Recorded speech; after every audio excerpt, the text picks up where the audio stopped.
Hola, buen amado hermano, amado amigo. Espero que Dios esté bendiciendo tu vida en esta hora. Que en esta ocasión vamos a tener un nuevo estudio bíblico.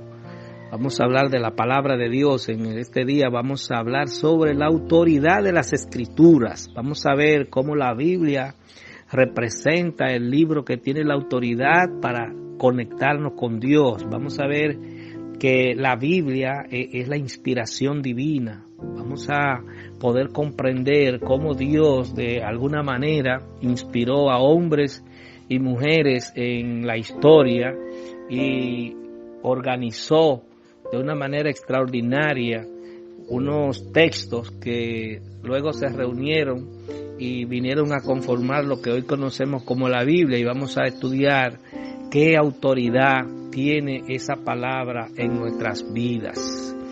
Vamos, como de costumbre, a estar leyendo algunos versículos que sirven de fundamento, sirven de base al estudio de hoy, pero les recomiendo que cada uno de los libros que les voy a citar lean los capítulos completos para que puedan entender mejor el contexto de lo que estamos hablando. Vamos a estar leyendo en 2 de Timoteo, capítulo 3, versículos 15 al 17, 2 de Pedro, capítulo 1, versículos 20 y 21, el Salmo 19, versículos 17 al 13, y el Salmo 119, versículos 105 al 112. Dice así la palabra de Dios en el nombre del Padre, del Hijo y del Espíritu Santo. Desde la niñez has sabido las sagradas escrituras, las cuales te pueden hacer sabio para la salvación por la fe que es en Cristo Jesús. Toda la escritura es inspirada por Dios y útil para enseñar, para redarguir, para corregir, para instruir en justicia, a fin de que el hombre de Dios sea perfecto, enteramente preparado para toda buena obra. Entendiendo primero esto, que ninguna profecía de la Escritura es de interpretación privada, porque nunca la profecía fue traída por voluntad humana, sino que los santos hombres de Dios hablaron siendo inspirados por el Espíritu Santo. La ley de Jehová es perfecta, que convierte el alma. El testimonio de Jehová es fiel, que hace sabio al sencillo. Los mandamientos de Jehová son rectos, que alegran el corazón. El precepto de Jehová es puro, que alumbra los ojos. El temor de Jehová es limpio, que permanece para siempre. Los juicios de Jehová son verdad, todos justos. Deseables son más que el oro, y más que mucho oro afinado, y dulces más que miel, y que la que destila del panal. Tu siervo es además amonestado con ellos. En guardarlos hay grande galardón. ¿Quién podrá entender sus propios errores? Líbrame de los que me son ocultos. Preserva también a tu siervo de la soberbia, que no se enseñoreen de mí. Entonces seré íntegro y estaré limpio de gran rebelión. Lámpara es a mis pies tu palabra y lumbrera mi camino. Juré y ratifiqué que guardaré tus justos juicios. Afligido estoy en gran manera. Vivifícame, oh Jehová, conforme a tu palabra. Te ruego, oh Jehová, que te sean agradables los sacrificios voluntarios de mi boca y me enseñes tus juicios. Mi vida está de continuo en peligro, mas no me he olvidado de tu ley. Me pusieron lazo los impíos, pero yo no me desvié de tus mandamientos. Por heredad he tomado tus testimonios para siempre, porque son el gozo de mi corazón.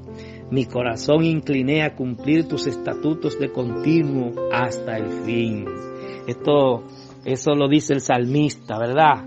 Se deleitaba en Dios. Él entendía que la palabra de Dios, sus estatutos, su ley, sus mandatos, eran mejor para él que la miel que destilaba del panal. Cuando usted conoce a Dios, usted hace una relación perfecta con el Señor, usted se goza en cumplir sus mandamientos. Entonces, mis amados, vamos a trabajar, ¿verdad?, en este tema de la inspiración de las Escrituras por parte de Dios. El libro de la Biblia no es un libro común, mis queridos amigos y hermanos. Yo he leído muchos libros en la vida, muchos libros de religión, de historia, de literatura.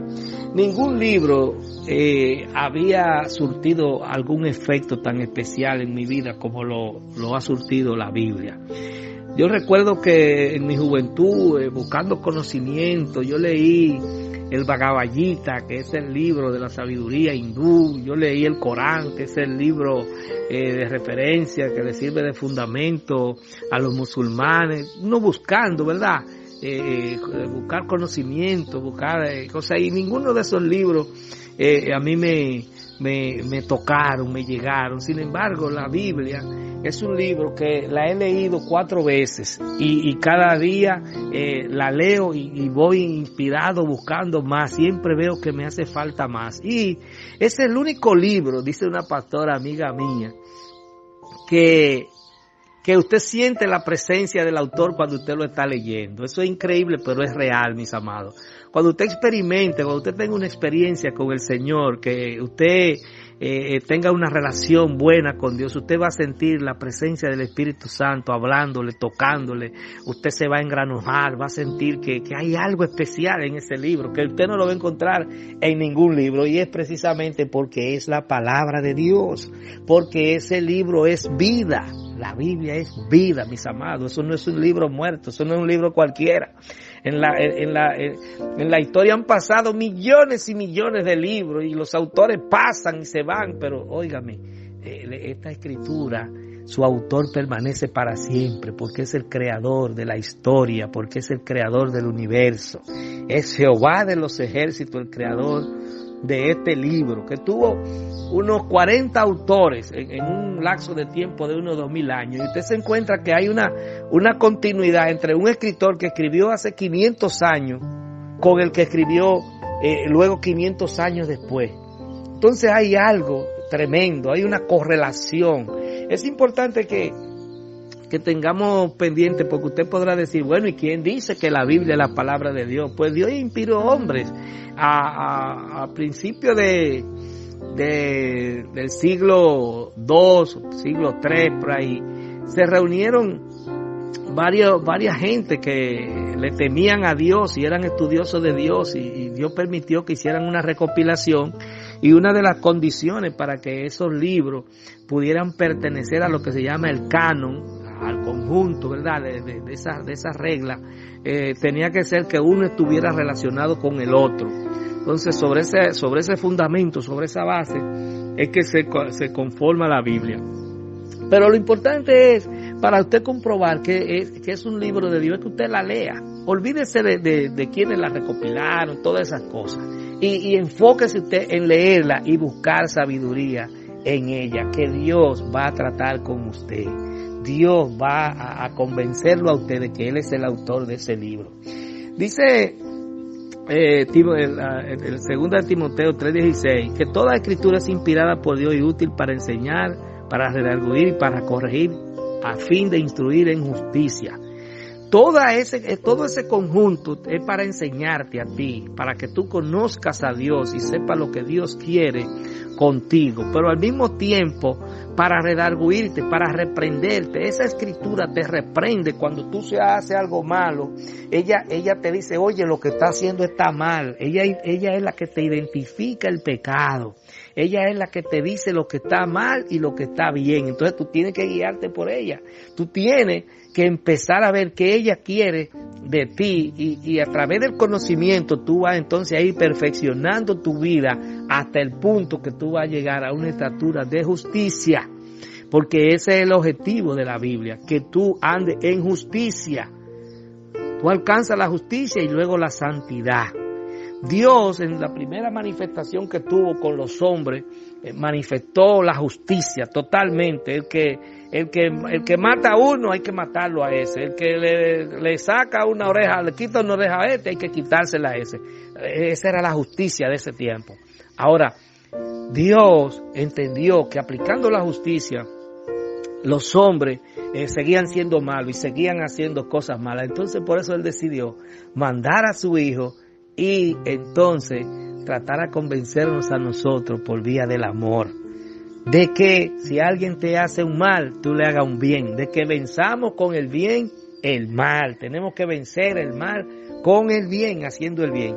Entonces, ese es el fundamento de la escritura. Ninguna escritura, mis amados, te puede dar vida eterna. La única escritura que te da vida eterna es la obediencia a esa palabra de Dios.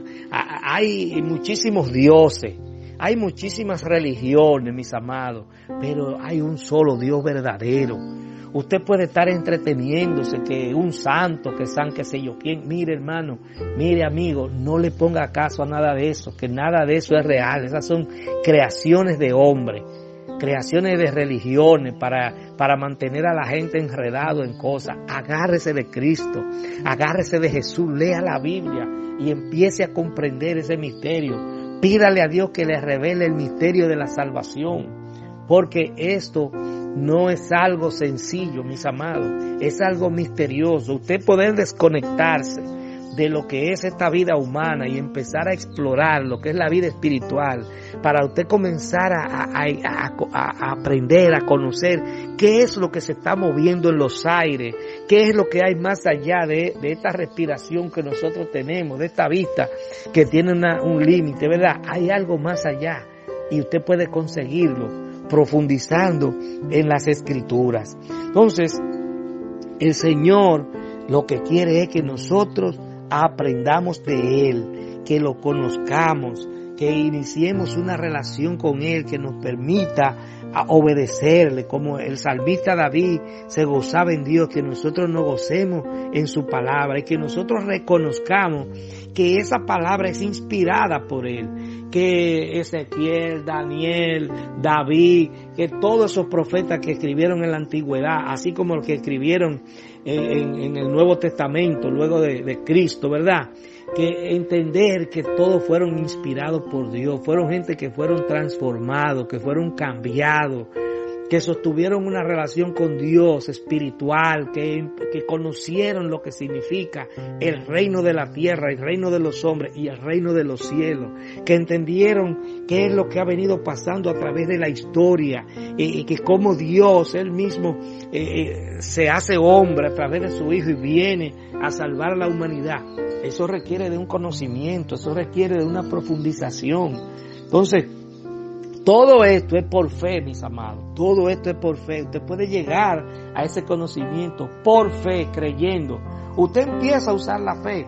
Y si no funciona, bueno, pues usted se queda como está o se va para otro lado, hace lo que sea. Pero experimente, haga el experimento. Use la fe para usted tratar de identificar a Dios, ver qué Dios quiere con usted. Creer que Él existe. Y si usted cree que Él existe, entonces Él va a aparecer. Él va a aparecer en su vida. Él va a tratar con usted. Ahora, si usted no cree, dice la Escritura, el Señor Jesús, mandando a sus discípulos cuando Él iba a subir al reino de los cielos, que fueran y predicaran este evangelio a toda criatura y a todas las naciones. Y que el que creyere sería salvo, pero el que no creyere ya es condenado porque no creyó. Entonces hay que hacer un ejercicio de fe, de creer primero, a ver qué pasa. Yo creo, vamos a ver qué pasa. Si Dios trata conmigo, lo conozco. Ah, es cierto, Dios es real. Oh, Dios me habló, Dios hizo esto conmigo. Entonces, si usted no hace un ejercicio de fe, nunca va a llegar ahí. Nunca va a llegar ahí. Entonces, Dios lo que quiere es salvarlo a usted. Dios lo que quiere es salvar su alma. Que su alma, cuando usted muera, cuando usted termine aquí, esa alma suya vaya a su presencia, a vivir en gozo eterno. Él no quiere que usted vaya a un sufrimiento eterno. Eso Él no quiere para usted. ¿Sabe por qué? Porque usted es su creación y usted fue creado a su imagen y semejanza. Como nosotros fuimos creados a imagen y semejanza de Dios, Él siente por nosotros como si fuera Él mismo que está sintiendo. Cuando usted lee esas historias bíblicas de esa relación de Dios con el pueblo de Israel, Dios muchas veces manifestaba sufrimiento por ese pueblo. ¿Por qué? Porque es su creación, mis amados. Nosotros somos Él decía de Israel que era la niña de sus ojos. Porque Él lo escogió en medio de un mundo turbulento, en medio de un mundo que adoraba imágenes, que adoraba estatuas. Él escogió un hombre llamado Abraham y dijo: de aquí voy a formar un pueblo, que voy a rescatar lo que se perdió en el jardín del Edén por el pecado de Adán. Quiero retomar mi humanidad, la que yo creé. Entonces nosotros tenemos que hacer un ejercicio de fe y comenzar a creer que Dios es real y que Dios puede llenarnos de su paz y de su gozo. En el Salmo 19, David exalta, ¿verdad?, a Dios de una manera extraordinaria. Él dice que el universo anuncia la gloria de su Creador. Él veía en la naturaleza, en las estrellas, en la luna, en el sol, en todo lo que él podía ver y lo que no veía, que era la gloria de Dios manifestada. Él dice que su Dios es el único verdadero y glorioso, soberano Señor sobre todo lo que existe. Y eso es real, mis amados. Eso es real. Usted no puede andar buscando caminos cortos. Usted camine el camino directo hacia Dios. No busque atajos para encontrar a Dios. No busque a María, no busque a Juan, no busque a José. Busque a Dios directamente. Válgase solamente de la intervención de Cristo para usted llegar a Dios, porque Él vino a crear ese puente. Él es el puente para usted llegar al Señor. Entonces, para usted ver la gloria de Dios como la veía el salmista David, usted tiene necesariamente que empezar una relación especial. Esa palabra de Dios, dice el salmista, que la ley del Señor es perfecta, es completa, infunde nuevo aliento cada día. Cuando usted lee la palabra del Señor, usted está recibiendo vida. Cuando usted se empeña en aprender de la palabra de Dios, usted se está alimentando. Dice el salmista que el mandato del Señor es digno de confianza, de sabiduría al sencillo. Da sabiduría al sencillo. En la palabra de Dios se puede confiar. Usted siente una fortaleza cuando usted lee la palabra. Usted siente que son para usted, que esos mandamientos, que usted debe cumplirlo y obedecerlo. Y usted va a sentir una fortaleza espiritual cada día que usted se empeña en estudiar y comprender y obedecer esa palabra.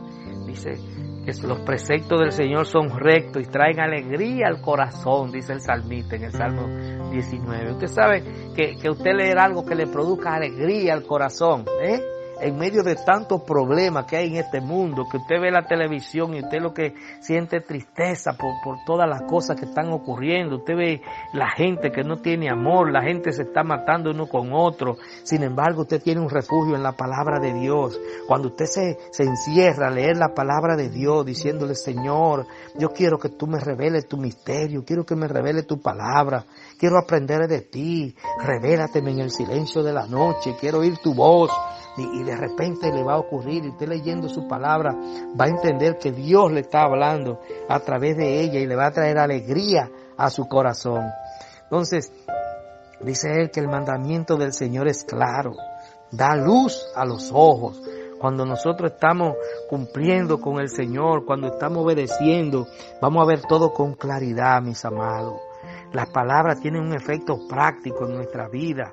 Cuando nosotros la escuchamos, la atendemos y le ponemos la atención que se merece, nosotros vamos a recibir esa bendición de Dios. Pero al mismo tiempo nos va a enseñar a autoexaminarnos, ¿verdad? A ver nuestra vida, que nosotros cuando hagamos algo malo podamos decir: ay, Señor, perdóname porque hice esto malo en el día de hoy, yo necesito tu perdón. Y Dios te va a perdonar. Y dígale: Señor, ayúdame a no pecar mañana, a no pecar ni siquiera con mis pensamientos ni con mis sueños en la noche. ¿Por qué? Porque Dios es un Dios justo y Él te va a ayudar. Nosotros tenemos que orar para que Dios nos ayude a vivir de una manera que reflejemos sus enseñanzas, que reflejemos que nosotros conocemos las Escrituras. A veces hay gente que dice: pero tú nada más hablas de Dios, tú nada más hablas de la Biblia. Mire, hermano, eso es lo mejor, hablar de Dios y hablar de lo que dice la Escritura. Cuando usted está hablando de otras cosas, hablando de disparate, hablando de situaciones que usted no tiene control de eso, a veces, oiga, lo que traen es conflicto con otras personas. Pero cuando usted está hablando de Dios, su presencia empieza a moverse. Entonces nosotros como seguidores del Señor, como amantes de Cristo, tenemos que amar su palabra y obedecerla. Tenemos que estar claros, mis amados, en que dependemos de ella, que tenemos que confiar en ella, mis amados.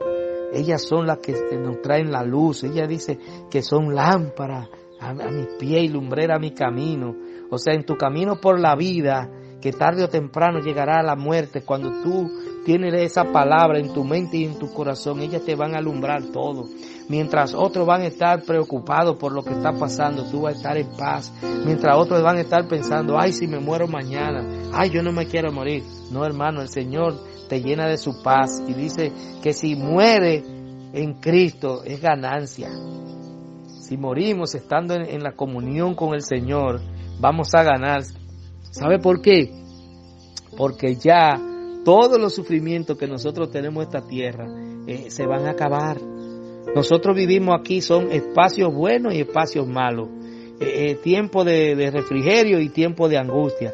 Pero cuando estemos en la presencia del Señor, cuando volvamos a su presencia, a formar parte de nuevo de su reino, entonces vamos a vivir eternamente en gozo, como una luz que resplandece, mis amados.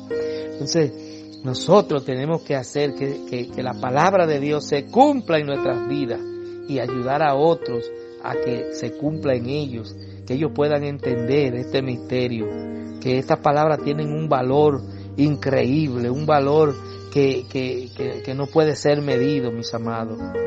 Tenemos que conocer la palabra de manera práctica, de manera que nosotros podamos reflejar en nuestra vida prácticamente lo que hablemos que hemos estudiado, lo que le digamos a la gente que hemos estudiado. Ah, yo estudio la Biblia. Ah, sí, usted estudia la Biblia. ¿Y cómo vive usted? Usted vive como dice la Biblia. Usted vive como vivió Jesús. Entonces, si es así, gloria a Dios, mis amados. Vamos a procurar que tengamos una vida llena de paz y de amor en Cristo Jesús, basado en las Escrituras, teniendo pendiente que es el fundamento de nuestra fe, la Biblia. No hay otro libro, mis amados, en el cual podamos tener una confianza absoluta. Y les recuerdo que ese libro es el único que cuando usted lo lee puede sentir la presencia de su autor, que es Dios. Con esto terminamos. Vamos a hacer una oración para que el Señor tome control de nuestras vidas. Padre, en el nombre de Jesús, te damos gracias, Señor, por el estudio de tu palabra. Gracias, Señor, por los amigos y los hermanos que la han escuchado. Yo te pido en el nombre de Jesús, oh Señor, que seas tú enseñándole, mi Dios, que tú eres el Dios real, que tú eres un Dios de poder, que tú eres, Señor, quien nos puede guiar a la salvación, quien nos puede guiar a la vida eterna. Bendice a cada hermano, Señor, a cada amigo que ha escuchado tu palabra. Bendice su familia. Tú eres un Dios de amor. Si hay alguno enfermo que esté escuchando esta palabra, te pedimos que en esta hora tú pases tu mano sanadora sobre él, oh Señor, y que reciba sanidad. Si alguno está, oh Señor, angustiado por la presencia de algún espíritu malo en su vida, te pido que lo liberes por el poder de tu palabra. En el nombre de Jesús. Amén y amén. Dios le bendiga. Desde los inicios de la historia, la sociedad ha estado plagada de religiones y de dioses falsos, porque Satanás siempre ha existido, hermano, en la tierra. Desde Adán, recuerden que en el jardín del Edén ahí estaba Satanás y confundió a Adán y a Eva, ¿verdad? Él existió, sabrá Dios desde cuántos millones de antes de ese tiempo, desde que Dios lo expulsó, se movía, ¿verdad?, en los aires, en la oscuridad. Y por eso siempre él se ha empeñado en confundir a la gente, en que hayan muchas religiones, y él se fundamenta en que el hombre, ¿verdad?, disfrute de su vida, se dé los placeres que haya que darse, que viva anclado en esta tierra, para que cuando su vida física termine aquí no tenga la posibilidad de anclarse a la vida espiritual, a la vida eterna. Ese es el propósito de Satanás, hacer mal, porque ha sido un envidioso. Siempre ha querido estar en el trono del Señor, pero Dios lo venció cuando le demostró a través de su Hijo Jesucristo, que no pudo hacerlo pecar. Por más que lo tentó, Jesucristo no pecó, y eso representó el vencimiento, la victoria sobre el mal con el bien, y la resurrección confirmó esa victoria, ¿verdad? Y por eso nosotros estamos caminando, obedeciendo la palabra de Dios, caminando hacia un estadio de vida, ¿verdad? De perfección, en el que el Señor Jesús va a instaurar un reino primero aquí en la tierra para demostrarle a los hombres, para demostrarle a Satanás que se puede gobernar con justicia, que se puede gobernar dando a cada quien lo que se merece, lo que le corresponde. Y luego, entonces, de acuerdo a estas escrituras que estamos analizando, entonces habrá un juicio final y se establecerá la vida eterna para los que obedecen a Dios, para los que se encuentren inscritos sus nombres en el libro de la vida. Entonces, en esa tesitura, ¿verdad?, de que hay tantas religiones, hay muchas personas que dicen que no, que nada es absoluto, que no hay una verdad absoluta, pero es cuestión de fe. Yo creo que hay una verdad absoluta. Yo creo que hay un solo Dios omnipotente que tiene un reino, que creó todo, que tiene a su servicio ángeles, querubines, serafines, y que hay otro reino de las tinieblas que también tiene su equipo, que está batallando y peleando contra Dios, tratando de tomar la mayor parte de esta humanidad para sí, para convencerlo de que entren en el mal. Entonces, nosotros debemos creer en ese fundamento de que la Biblia es real. Usted puede creer en lo que usted quiera y nadie tiene derecho a querer obligarlo a usted a que usted crea en lo que otro cree. Yo no puedo obligarlo a que usted crea en lo que yo creo. Ahora sí, por mandato de Cristo, yo tengo la obligación y el deber de decirle a usted las cosas como son. De ahí a usted aceptarla o no, o usted querer seguir en el camino que usted está, bueno, ya eso es otra cosa. Pero yo tengo la obligación de decirle, mira, Cristo es el Salvador, Cristo murió por ti, hay una vida eterna. Y no hay ningún otro ser humano, líder de religión, que haya muerto, que haya resucitado, ninguno. Todos murieron y sus tumbas están ahí, y ahí van gente a rendirle pleitesía en la parte física. Pero el mundo tiene una parte que es espiritual, que nosotros no podemos verla hasta que no lleguemos a ese mundo, que no es con este cuerpo físico que podemos entrar ahí. Entonces, lamentablemente, hay gente que, creyendo en su propia opinión, porque quieren, ¿verdad?, a veces seguir líderes, a veces hacerse ellos mismos los líderes, hacerse sabios en su propia opinión, como dice la Escritura, que no debemos hacernos sabios en nuestra propia opinión, sino que debemos guiarnos por las Escrituras, que son inspiradas por Dios, inspiradas por Dios. Cuando usted hace un análisis de la veracidad, ¿verdad?, de la transformación que produce esta Escritura en las personas que se meten en ella, en las personas que la aceptan y la viven, usted dice, óyeme, esto es increíble. Porque ¿qué es lo que quisiera la humanidad? Es llegar a un estadio de vida de amor perfecto, ¿cierto? Y esto se logra comprobado que a través del conocimiento y la obediencia a las Escrituras se logra. A veces usted ha escuchado hablar de una persona que es un terror en un barrio. Ese señor ha estado preso, ese señor mató tanto, ese señor era narcotraficante, ese señor era esto, y de repente Dios lo toca y esa vida se transforma, esa vida se cambia para bien y el amor empieza a fluir en esa persona. Entonces, real y efectivamente, esta palabra es vida, esta palabra es viva, esta palabra cambia, esta palabra transforma. Pero tenemos que tener la fe de que eso es así, de que Dios es real y que puede hacer eso. Esta palabra es la que nos dice lo que está bien y lo que está mal. Y nosotros tenemos que confiar en eso, porque cuando hacemos lo que ella dice que está bien, las cosas marchan bien.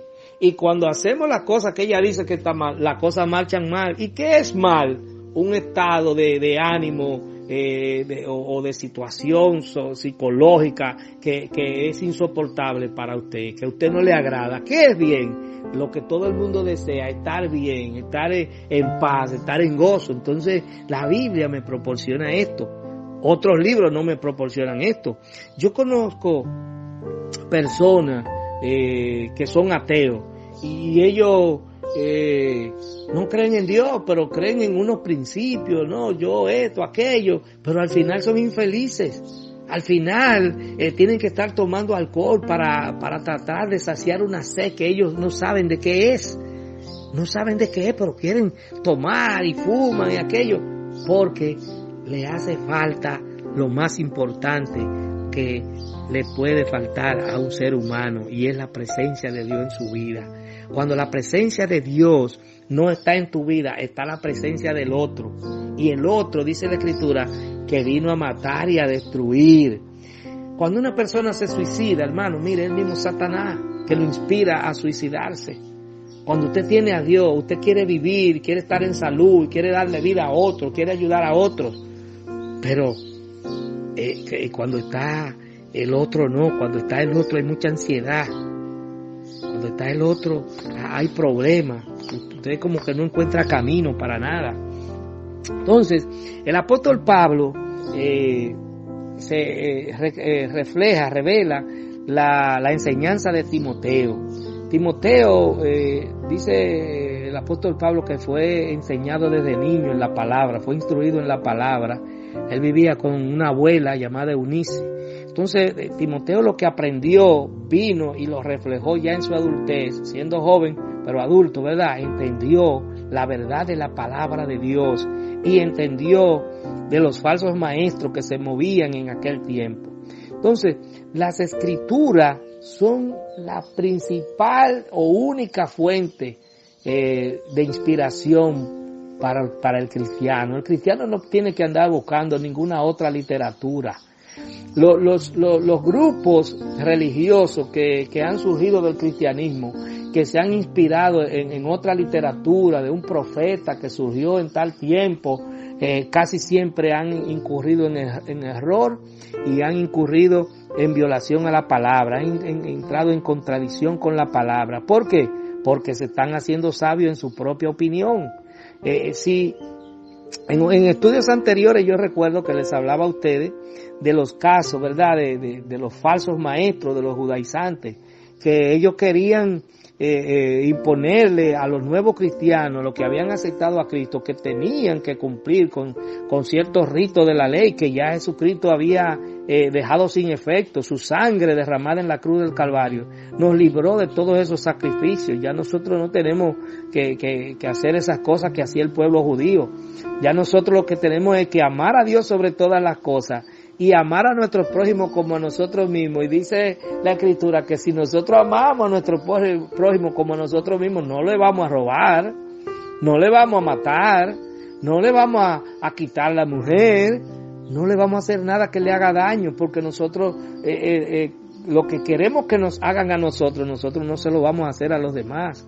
Entonces, Pablo también enfatizó que las escrituras son más que un código moral.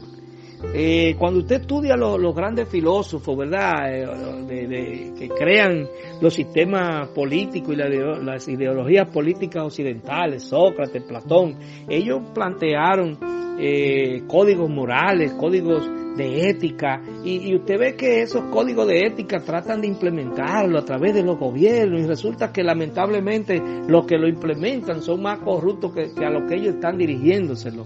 ¿Por qué? Porque hay un tema, y es que para usted ser ético, su corazón tiene que estar cambiado.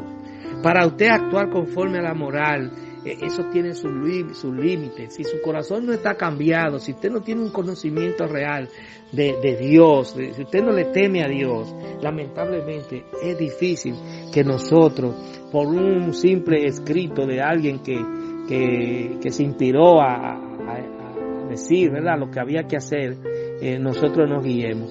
Nosotros tenemos que cambiar nuestros corazones, tenemos que ser transformados para nosotros poder actuar conforme a la voluntad de Dios y respetar los principios éticos y morales que se plantean. La Biblia está por encima de todo eso. La Biblia tiene sus códigos morales, tiene sus códigos éticos, pero al mismo tiempo tiene lo más importante, que es el código espiritual, que es obedecer a Dios, a hacer las cosas por amor y por obediencia a Dios, y procurando tener una esperanza de vida eterna, porque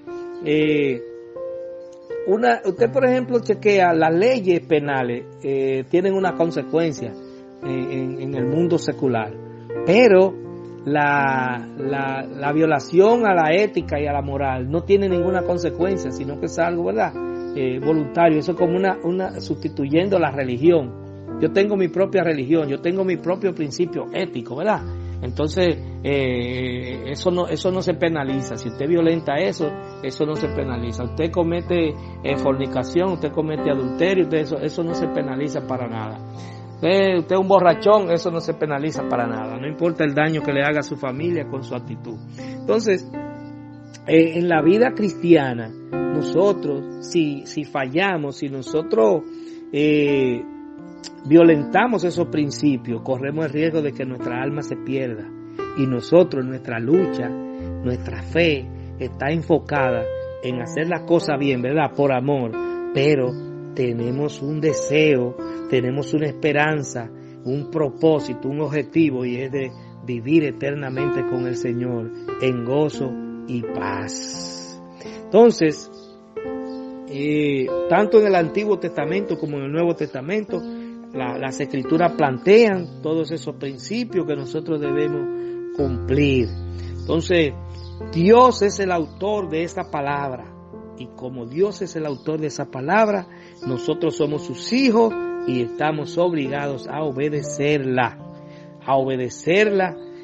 permanentemente, confiar siempre, tener la fe en que los que escribieron esas palabras fueron inspirados por Dios, fueron guiados por el Espíritu Santo, tuvieron quizá diferentes idiomas, uno lo escribieron en arameo, uno lo escribieron en hebreo, uno en griego, uno en latín, pero al final lo importante es la inspiración que ellos tenían de Dios, la inspiración que ellos tenían de hacer lo que Dios, aunque no se lo estaba dictando, ¿verdad?, como un dictado propiamente dicho, la inspiración de ellos era guiada por el Espíritu Santo.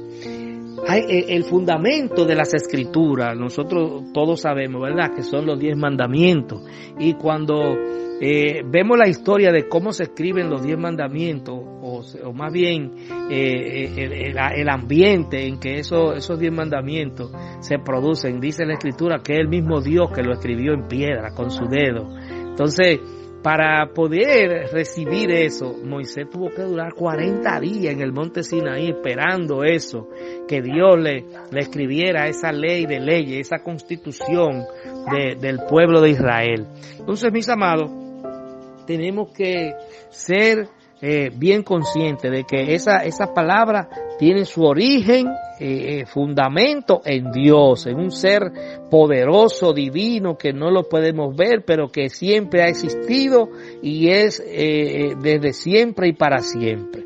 Entonces, esas escrituras tenemos que estar conscientes que no fueron por voluntad humana, porque si hubiesen sido por voluntad humana, se hubiese reflejado ahí la voluntad de los hombres. Por ejemplo, si Pablo hubiese escrito las cartas que él escribió antes de ser impactado por Jesús, usted puede estar seguro que él está escribiendo que había que respetar la ley. Esa era la voluntad humana de él. Él perseguía a los cristianos porque él entendía que violentaban las leyes que estaban establecidas. Pero cuando fue impactado por Cristo, ya la voluntad de él desapareció, esa voluntad humana desapareció, y entonces vino la voluntad del Espíritu Santo y empezó a ponerlo a escribir lo que Dios quería que se escribiera para que nosotros hoy estuviésemos aprendiendo, para que nosotros tuviéramos la posibilidad de salvarnos de la manera más fácil posible. Sin embargo, cuando le digo fácil, no crean que salvarse es fácil. Si alguien le dice que salvarse es fácil, no le crean, mis amados. Salvarse es difícil, cuesta sacrificio.